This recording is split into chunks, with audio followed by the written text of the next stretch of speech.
Engagée sur la question de la fin de vie, la chanteuse et actrice Line Renaud a livré son point de vue à Libération, concernant l'annonce effectuée par le président Emmanuel Macron, sur le projet de loi encadrant l'aide à mourir.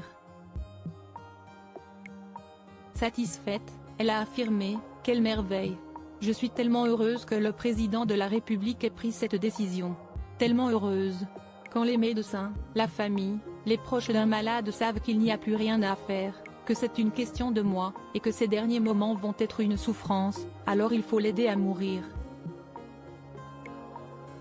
En écho aux propos tenus par la chanteuse Françoise Hardy, qui souffre d'un cancer, en décembre dernier, Line Renaud avait lancé un véritable cri du cœur au président Emmanuel Macron et aux députés sur LCI, au sujet du projet de loi encadrant la fin de vie.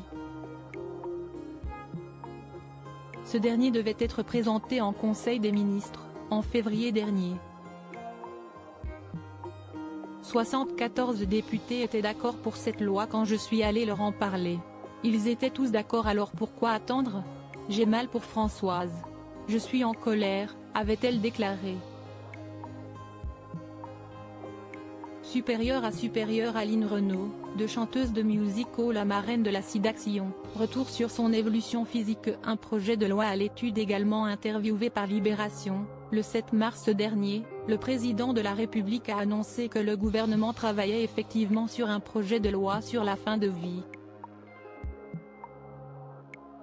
Celui-ci établira le cadre législatif strict en fonction duquel les patients devraient pouvoir faire appel à une aide à mourir. Le gouvernement a toutefois bien distingué ce dispositif de l'euthanasie et du suicide assisté. Le terme d'euthanasie désigne le fait de mettre fin au jour de quelqu'un, avec ou même sans son consentement, ce qui n'est évidemment pas le cas ici. Ce n'est pas non plus un suicide assisté qui correspond au choix libre et inconditionnel d'une personne de disposer de sa vie, a expliqué Emmanuel Macron à nos confrères de La Croix. Il est en outre spécifié, le nouveau cadre propose un chemin possible, dans une situation déterminée, avec des critères précis, où la décision médicale a son rôle à jouer. Le projet de loi devrait être étudié par le Conseil des ministres au cours du mois d'avril 2024. Article écrit en collaboration avec 6 médias Crédit Photo, Rachid Bellac.